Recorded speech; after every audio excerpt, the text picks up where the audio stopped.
नमस्कार दोस्तों, स्वागत है आपका डेली न्यूज़ एनालिसिस में। This video series is presented to you by Ethic IAS. इस वीडियो सीरीज में हम आपके लिए लेकर आए हैं करंट अफेयर्स जो आपके यूपीएससी और स्टेट एग्जामिनेशंस के लिए बेनिफिशियल रहेंगे। आज है 22 अक्टूबर 2022 और आज हम करने वाले हैं 3 न्यूज़ का एनालिसिस। सबसे पहले हम पढ़ेंगे लोथल शहर के बारे में, जो कि एक हिस्टोरिकल सिटी है। ये आपके जीएस के फर्स्ट पेपर से संबंधित है, कल्चर का पार्ट है, प्रीलिम्स एग्जाम के लिए इंपॉर्टेंट है। दूसरा हम पढ़ेंगे हरियाणा की 3 ईयर प्लान के बारे में, क्योंकि ये अपनी अंडरग्राउंड वाटर गैप को कम करना चाहते हैं। यह आपके जीएस का सेकंड पेपर से संबंधित है, डेवलपमेंट इशू है, प्रीलिम्स एग्जाम के लिए इंपॉर्टेंट है। तीसरा हम पढ़ेंगे इंटरनेशनल ई वेस्ट डे के बारे में। ये आपके जीएस के थर्ड पेपर से संबंधित है, एनवायरमेंट इशू है और प्रीलिम्स एग्जाम के लिए काफ़ी ज़्यादा इंपॉर्टेंट है। वीडियो में आगे बढ़ने से पहले मैं आपसे रिक्वेस्ट करूंगा कि आप इस चैनल को सब्सक्राइब कीजिए और बेल आइकन जरूर दबाइए ताकि आपको नोटिफिकेशन मिल सके और आप अपने करंट अफेयर्स का सेक्शन कंप्लीट समय रहते कंप्लीट कर सकें। अब बात करते हैं अपनी पहली न्यूज़ के बारे में। तो देखिए, आज हम बात करने वाले हैं लोथल के बारे में। लोथल जो दुनिया का सबसे पुराना ओल्डेस्ट डॉक है, ये एक हेरिटेज कॉम्प्लेक्स यहाँ पर बनने जा रहा है। हम जानेंगे उसके फीचर्स और सिग्निफिकेंस के बारे में।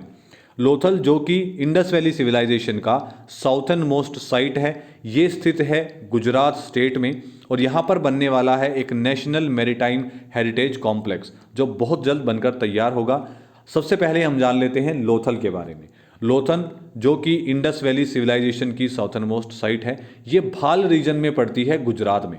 ये एक पोर्ट सिटी है जो कि माना जाता है कि लगभग 2200 बीसी में बनाई गई थी। लोथल उस समय का एक ट्रेड सेंटर था। यहाँ से जो बीड्स हैं, जेम्स हैं और जो ऑर्नामेंट्स हैं वो वेस्ट एशिया और अफ्रीका में जाया करते थे, ट्रेड होते थे। अगर हम बात करें कि शब्द जो लोथल है इसका मीनिंग क्या है, तो देखिए ये 2 शब्दों के कॉम्बिनेशन से बना है, एक लोथ और दूसरा है थल, जिसे गुजराती में ये कहा जाता है कि the mound of the dead. इसका मतलब है कि ये किसी एक पर्टिकुलर चट्टान का हिस्सा है, एक छोटी सी चट्टान। जो हमारे आर्कियोलॉजिस्ट हैं एसआर राव, इनकी एक टीम ने डिस्कवर की थी हड़प्पन साइट्स, बहुत सारी हड़प्पन साइट। उसी के अंदर इन्होंने डिस्कवर की थी ये पोर्ट सिटी जिसका नाम है लोथल। अगर हम बात करते हैं इसकी हेरिटेज वैल्यू के बारे में, तो 2014 में, अप्रैल 2014 में इसका नॉमिनेशन भेजा गया था as a UNESCO world heritage site, लेकिन ये एप्लीकेशन अभी भी पेंडिंग पड़ी हुई है यूनेस्को की टेंटेटिव लिस्ट के अंदर। जो इसकी हेरिटेज वैल्यू है, अगर हम इसे कंपेयर करते हैं जो एंशिएंट पोर्ट टाउन्स थे दुनिया में उस समय, तो जैसे इसके अंदर इंक्लूडेड है जेलहा जो पेरू में स्थित है, ओस्टिया पोर्ट रोम का है, कार्थेज जो कि ट्यूनिस का एक पोर्ट है, इटली में स्थित है ये, चाइना का हेपू और कोनापस इजिप्ट में, बिब्लियोस ऑफ फिनेशियंस गबेल इसे कहते हैं, इजराइल में गाफा, मेसोपोटामिया में उर और वियतनाम में होई आन। इस तरीके के एक डोजियर के मुताबिक ये सभी वो पोर्ट्स हैं जो उस समय हम एंशिएंट पोर्ट्स में गिने जाते थे। इस रीजन में अगर हम बात करते हैं अपनी पर्टिकुलर भारत में और इंडस वैली सिविलाइजेशन में, तो इंडस वैली जो पोर्ट्स थे, एक तो था बालाकोट जो कि पाकिस्तान में भी स्थित है, एक है खिरासा जो गुजरात के कच्छ में है और फिर एक है कुंतासी जो कि राजकोट में स्थित है। अगर हम बात करते हैं इस पर्टिकुलर प्रोजेक्ट के बारे में कि क्या प्रोजेक्ट है, कितनी इसकी कॉस्ट है, देखिए ये प्रोजेक्ट शुरू किया गया था मार्च 2022 में और ये डेवलप किया जा रहा है लगभग 35,000-3,500 करोड़ रुपए की कॉस्ट से। इसके अंदर कई सारे इनोवेटिव फीचर्स बनाए गए हैं। कोशिश की जा रही है कि एक मिनी क्रिएशन किया जा सके लोथल शहर का, जो कि जो हड़प्पन आर्किटेक्चर है इसी के जो उस समय का जो आर्किटेक्चर था उसी तरीके से इसको रिक्रिएट किया जाएगा। इसके अंदर दिखाया जाएगा उस समय के लाइफस्टाइल को आज की टेक्नोलॉजी का इस्तेमाल करते हुए। इसी के साथ साथ यहाँ पर 4 थीम पार्क भी बनाए जाएंगे। एक होगा मेमोरियल थीम पार्क, दूसरा होगा maritime and navy theme park, climate theme park और adventure and amusement theme park. यहाँ पर दुनिया का सबसे बड़ा टॉलेस्ट लाइट हाउस म्यूजियम बनाया जाएगा। 14 गैलरीज बनाई जाएंगी जो हाईलाइट करेंगी भारत की मैरीटाइम हेरिटेज को, जो कि हड़प्पन समय से लेकर अब तक के लिए जितनी भी हमारी मैरीटाइम हेरिटेज रही हैं उसको यहाँ पर दर्शाया जाएगा। इसी के साथ साथ जितनी भी कोस्टल स्टेट्स हैं उनको डिस्प्ले किया जाएगा। उनकी जो डाइवर्स मैरीटाइम हेरिटेज है, जितने भी भारतीय स्टेट्स हैं या फिर यूनियन टेरिटरीज हैं, उन सभी की मैरीटाइम हेरिटेज को, इनके कोस्टल स्टेट्स को, जितने भी कोस्टल स्टेट्स हैं उनको इसके अंदर दर्शाया जाएगा। हमारे प्राइम मिनिस्टर नरेंद्र मोदी जी का इसके बारे में ये कहना है कि जो नेशनल मैरीटाइम हेरिटेज कॉम्प्लेक्स है ये केंद्र बनेगा इंडिया की मैरीटाइम हिस्ट्री को समझने और उसे जानने का। ये जो नेशनल मैरीटाइम हेरिटेज कॉम्प्लेक्स बनाया जा रहा है, इसका एम ये है कि दुनिया को हम भारत की डाइवर्स मैरीटाइम हेरिटेज के बारे में दर्शा सकें, दिखा सकें और लोथल को एक world class international tourist destination बना सकें, ताकि यहाँ पर हम टूरिस्ट को भी कहीं ना कहीं अट्रैक्ट कर सकें। अब बात करते हैं दूसरी न्यूज़ के बारे में। तो हरियाणा ने एक प्लान बनाया है जिसके अंदर 3 साल का ये 3 ईयर प्लान है, जिसके अंदर ये अपने जो अंडरग्राउंड वाटर गैप है इसको कम करना चाहते हैं। और ये प्लान आने वाले 3 साल को ध्यान में रखते हुए बनाया गया है हरियाणा वेस्ट रिसोर्स अथॉरिटी के द्वारा।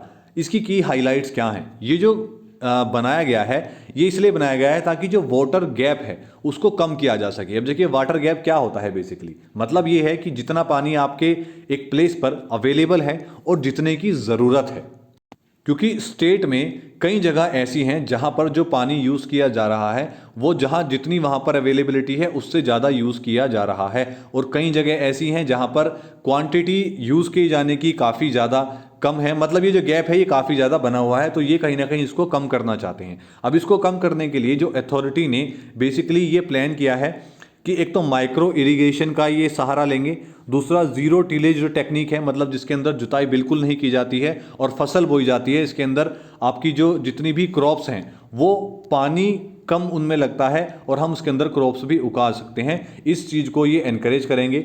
इन्होंने प्रोग्रेस देखिए, हरियाणा के अंदर 22 डिस्ट्रिक्ट हैं, तो इन्होंने ये जो प्लान बनाया है 2022 से 25 का, इसके अंदर ये सभी डिस्ट्रिक्ट्स की जितनी भी वाटर रिसोर्सेज हैं उनकी प्रोग्रेस कैसी हो रही है, उसकी प्रिपेयर्डनेस कैसी है, उसको रिव्यू करेंगे। अगर हम बात करते हैं जो डेटा दिया गया है ग्राउंड वाटर सेल के द्वारा स्टेट इरिगेशन डिपार्टमेंट में, तो इसके अंदर ये कहा गया है कि लगभग 41% जो विलेज हैं इस स्टेट के अंदर, मतलब हरियाणा के अंदर, इनके अंदर जो ग्राउंड वाटर है वो स्ट्रेस्ड स्थिति में पाया गया है। हालांकि अगर 18% जो जगह है, जो विलेजेस हैं, उनके अंदर ये classification potentially ground water stressed है, मतलब यहाँ पर ग्राउंड वाटर स्ट्रेस्ड वाली कंडीशन में जाने की स्थिति में पहुँच चुका है। बात करते हैं तीसरी न्यूज़ के बारे में।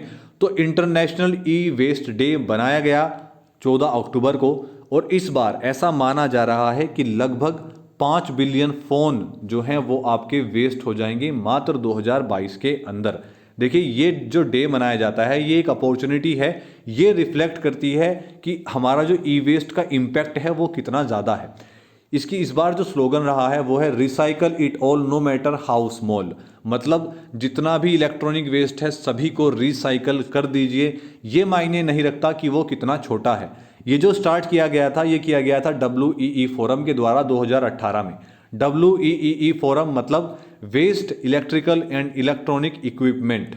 इसका जो मेन फोकस है इस साल इंटरनेशनल ई वेस्ट डे का, ये है होर्डिंग ऑफ स्मॉल, मतलब ऐसी छोटे छोटे इलेक्ट्रॉनिक्स या फिर इलेक्ट्रिकल चीज़ें जो कि जमा कर रखी हैं लोगों ने अपने घरों में, जो अनयूज्ड हैं, डेड हैं, ब्रोकन प्लग हैं, या फिर बैटरी के ऑपरेटेड प्रोडक्ट्स हैं जो आप यूज़ नहीं कर रहे हैं लेकिन आपके घर में स्टोर्ड हैं। आप उनको इस बार सभी को रिसाइकल कर दीजिए। ये इंटरनेशनल ई वेस्ट डे इस बार फोकस कर रहा है इस साल के लिए। अब देखिए WEE जो है इन्होंने एक सर्वे करवाया था, उस सर्वे के हिसाब से इनकी रिपोर्ट क्या कहती है। इनकी रिपोर्ट कहती है कि यूरोपियन हाउस होल्ड्स के अंदर, जो एवरेज यूरोपियन हाउस होल्ड है, इसके अंदर 6 में से 1 प्रोडक्ट खराब है और इन लोगों ने ये प्रोडक्ट अपने घर में जमा कर रखे हैं, ये उनको रिसाइकल नहीं कर रहे हैं।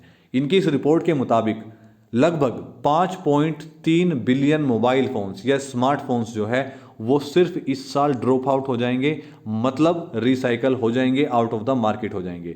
इलेक्ट्रॉनिक्स के अंदर इनका कहना है कि अगर जो वेस्ट है अगर आप उसको कंपाइल करने लगे, मतलब एक के ऊपर एक रखने लगे, तो 50,000 किलोमीटर लंबी एक लाइन बन जाएगी। आप सोच सकते हैं ये कितनी बड़ी स्थिति होगी जिसके अंदर ई वेस्ट जो है ये कितना बड़ा एक हमारे लिए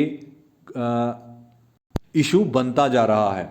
अगर आप बात करते हैं मोबाइल फ़ोन्स या फिर स्मार्टफोन्स की, तो इनके अंदर कुछ वैल्यूएबल्स रहते हैं, जैसे कुछ जो मदरबोर्ड रहता है उसके अंदर कुछ काम गोल्ड का रहता है, कॉपर, सिल्वर, पैलेडियम का रहता है, और अदर रिसाइकेबल कंपोनेंट्स इनके अंदर यूज़ किए जाते हैं जो फर्दर किसी भी फ़ोन के मैन्युफैक्चर या किसी और काम के अंदर यूज़ किए जा सकते हैं। तो आज के लिए सिर्फ इतना ही। वीडियो आपको कैसी लगी इसके बारे में ज़रूर बताइएगा, और अगर आपके कोई क्वेश्चंस हैं, आपकी कुछ क्वेरीज हैं या आप कुछ पूछना चाहते हैं तो उसके बारे में भी आप कमेंट डाउन कर सकते हैं। वीडियो को लाइक कीजिए, शेयर कीजिए, चैनल को सब्सक्राइब कीजिए और बेल आइकन जरूर दबाइए ताकि आपको नोटिफिकेशन मिल सके। धन्यवाद।